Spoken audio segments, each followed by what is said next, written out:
অভিভাবক সম্মেলনের আজকে প্রধান অতিথি ছাত্র বিদ্যালয় কমিটির সভাপতি শ্রদ্ধাভাজন আব্দুল মাহমুদ সাহেব, উপস্থিত ছাত্র বিদ্যালয়ের প্রধান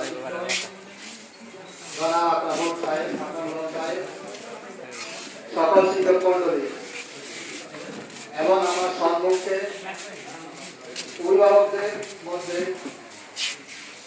অভিভাবকবৃন্দ এবং আমার অতি আদরের অতি স্নেহের ছাত্র এবং ছাত্রীবৃন্দ সকলে আমার সালাম গ্রহণ করুন। আসসালামু আলাইকুম ওয়া রাহমাতুল্লাহি ওয়া বারাকাতুহু। এবং হিন্দু অভিভাবক যারা আছেন সকলে আমার আদব গ্রহণ করুন। সম্মানিত অভিভাবকবৃন্দ, অতি দুঃখের সাথে জানাচ্ছি আজকে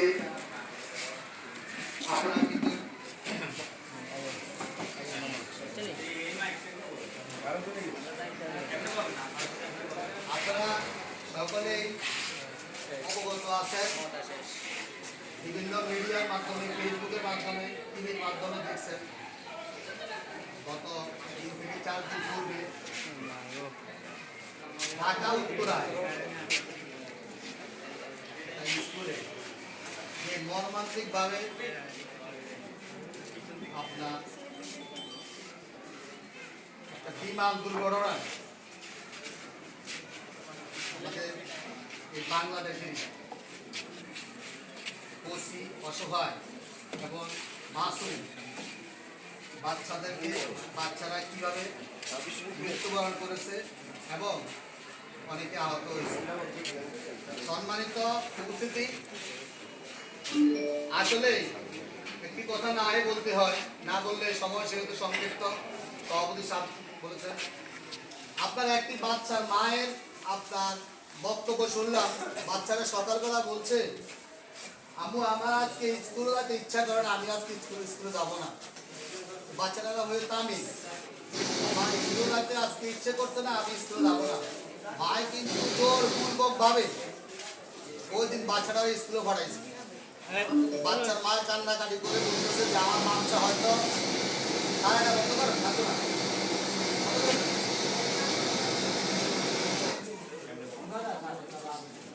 সম্মানিত উপস্থিতি, আল্লাহ রাব্বুল আলামিন জানা ওই বাচ্চার মা সহ যতগুলা বাচ্চা নিহত হয়েছে সকল বাচ্চাদেরকে আল্লাহ রাব্বুল আলামিন জান্নাতুল উচ্চ মাকাম দান করে।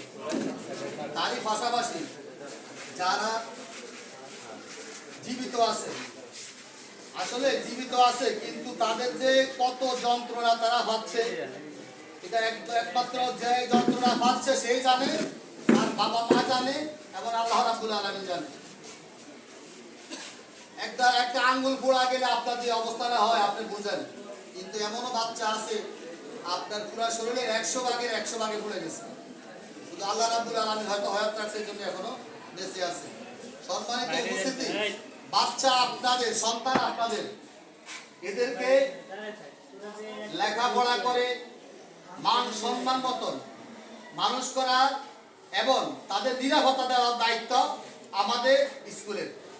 তারই পাশাপাশি আমি একটা কথা বলবো, আপনার সন্তানটা যখন বাড়ি থেকে বের হয় আপনি স্কুলে দেন, স্কুলে দেওয়ার পরে স্কুল ছুটি হয় 4টা, যাওয়ার সময় লাগে আধা ঘন্টা অথবা 5টা, বা এই যে 5টা সম্ভব 1টা ঘন্টা সময় লাগতে পারে। দূরের বাচ্চা হলে 1টা ঘন্টা সময় লাগতে পারে। অনেকেরই কিন্তু এখন বাইসাইকেল আছে, বেশিরভাগ বাচ্চাদের কিন্তু বাইসাইকেল আছে। আপনার বাচ্চা যখন 5টার পরে 5:30 বাজে স্কুলে যায়, কয়জন গার্ডিয়ান আছেন আপনি জিজ্ঞাসা করছেন এখন কয়টা বাজে তুমি আসছো? সহতর কয়জন গার্ডিয়ান আছেন? আপনারা শুধু স্কুলে দেওয়ার পরে আপনাদের দায়িত্ব শেষ না, যখন পর্যন্ত বাচ্চাটা স্কুলে থাকে তখন পর্যন্ত দায়িত্ব শিক্ষকদের।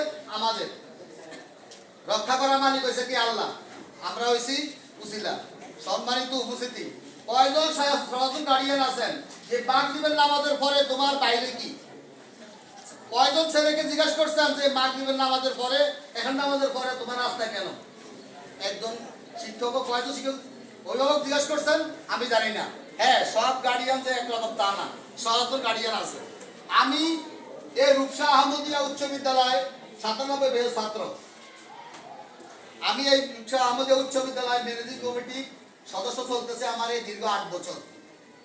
সম্মানিত উপস্থিতি, আমি রূপসা বাজারের দায়িত্ব পালন করেছি দীর্ঘ 9 বছর। রূপসা বাজারের সভাপতি ছিলাম। আমি তো দেখি যে কোন ছাত্র বাজারে ঘোরাফেরা করে, কয়জন ছাত্র রূপসা আহমদিয়া উচ্চ বিদ্যালয়ে কয়জন ছাত্র ঘোরাফেরা করে আমাদের দেখা আছে। আমি যখন দেখি 2-1 দিন যখন তারে আমি ডাক দেই, হ্যাঁ, তখন কিন্তু সে ওই দিন আমার সামনে দিয়ে চলাফেরা করে না। কিন্তু আমি কতক্ষণ, আমার শিক্ষক কতক্ষণ, রূপসা আহমদিয়া উচ্চ বিদ্যালয় ম্যানেজিং কমিটির সদস্যরা কতক্ষণ আপনার সন্তানদেরকে স্কুল টাইম বাদে কতক্ষণ নিয়ন্ত্রণ করবে, যতক্ষণ পর্যন্ত আপনি নিয়ন্ত্রণে না আনবেন। সম্মানিত উপস্থিতি, আপনার ঘরে, আপনার সংসারে, আপনার ফ্যামিলিতে কারো 1টা বাচ্চা, কারো 2টা বাচ্চা, কারো 3টা, কারো 4টা, আল্লাহ রাব্বুল আলামিন যে কয়টা সন্তান আপনাকে দিয়েছে, আপনি 3টা 4টা বাচ্চাকে সামাল দিতে আপনার কষ্ট হয়। কিন্তু এই রূপসা আহমদিয়া উচ্চ বিদ্যালয়ের মধ্যে 1000-এর উপরে আপনার ছাত্রছাত্রী আছে। আমাদের কয়জন শিক্ষক? 17 জন 18 জন শিক্ষক। ওনারা কিভাবে কন্ট্রোল করে এটা আপনারা ভালো করে বুঝেন। সম্মানিত উপস্থিতি, এখানে অনেক অভিভাবকের মনের ভিতরে অনেক কষ্ট আছে, যা কিছুক্ষণ আগে আমি শুনছি যে আমার বাচ্চা এটা খারাপ করলো কেন, আমার বাচ্চাকে কেন এরকম করা হলো, আমার বাচ্চা কেন এই ক্লাস পাইলো না, আমার বাচ্চা খারাপ এই একটা নাম্বারের জন্য বাচ্চা এই ক্লাস পাইলো না। সম্মানিত উপস্থিতি, স্কুলে অনেক শিক্ষকরা বলে, অনেক অভিভাবকগণ বলে যে বাচ্চা প্রাইভেট পড়ায় না, এই জন্য বাচ্চাকে ফেল করানো হয়। বাচ্চাকে আমরা প্রাইভেট পড়াই না, এই জন্য ফেল করানো হয়। যে বাচ্চারা প্রাইভেট পড়ে এদেরকে আপনি পাস করানো হয়। এটা আপনাদের একবারে ভুল ধারণা। সম্মানিত উপস্থিতি, একেবারে ভুল ধারণা। প্রাইভেট পড়ানো কোনো এই আজকে 10 বছর 15 বছর ছিল না। আমি 97 বেজ ছাত্র, আমরা কিন্তু এই বোর্ডিংয়ে ছিলাম। এখানে আপনাদের খেয়াল আছে, এখানে যারা আমার বেজ ছাত্র তারা বলতে পারবেন, আনন্দ স্যারের আমাদের উচ্চ বিদ্যালয়ের ছাত্র। আমার এই বেজের একজন শিক্ষক আছে এমরান স্যার। আমরা যখন বোর্ডিংয়ে ছিলাম তখন আমাদের সেলিম স্যার, উনি মারা গেছে, আল্লাহ ওনাকে জান্নাতুল উচ্চ দান করুন, উনি আমাদের প্রাইভেট পড়াইতো। প্রাইভেট পড়ানো তখনও ছিল। সম্মানিত উপস্থিতি, আসল ঘটনা হয়েছে আপনি ততক্ষণ পর্যন্ত আপনি বাচ্চাকে আপনার নিয়ন্ত্রণে না আনতে পারবেন। আমরা তো নিয়ন্ত্রণে, যখন সে সকাল 10টা থেকে 10:30 থেকে স্কুলে থাকে ততক্ষণ পর্যন্ত আমাদের দায়িত্ব থাকে। আপনার বাচ্চার জানে নিরাপত্তা দিবে আল্লাহ, উসিলে হয়েছি আমরা, সম্পূর্ণ নিরাপত্তা দেওয়ার দায়িত্ব কিন্তু আমাদের, আমরা দেব। কিন্তু যখন স্কুলে বাইরে চলে যায়, আপনার মেয়েটা যখন স্কুলের বাইরে যায়, স্কুল গেটের বাইরে যায়, তখন তো আমাদের কতটুকু দায়িত্ব পালন করতে পারি আমরা? আমাদের পক্ষে তো এতটুকু দায়িত্ব পালন করা সম্ভব না। তারপরও আমরা দেখি আপনার মেয়ে, আপনার ছেলে স্কুল আওয়ারের বাইরে, গেটের বাইরে কি করে আমরা অনেক কিছু জানি, অনেক কিছু দেখি। আমরা যদি আপনাদের কাছে এগুলো বলতে যাই, আপনারা বলবেন যে হয়তো কোনো একটা কারণে আমার মেয়ে আমার ছেলের বিরুদ্ধে এই কথাটা শিক্ষকরা বলতেছে। সম্মানিত উপস্থিতি, আল্লাহ রাব্বুল আলামিন আমাদেরকে এই যেগুলা বুঝার তৌফিক দান করুক। এবং আমি শেষবারের মতো একটা কথা বলবো, আপনার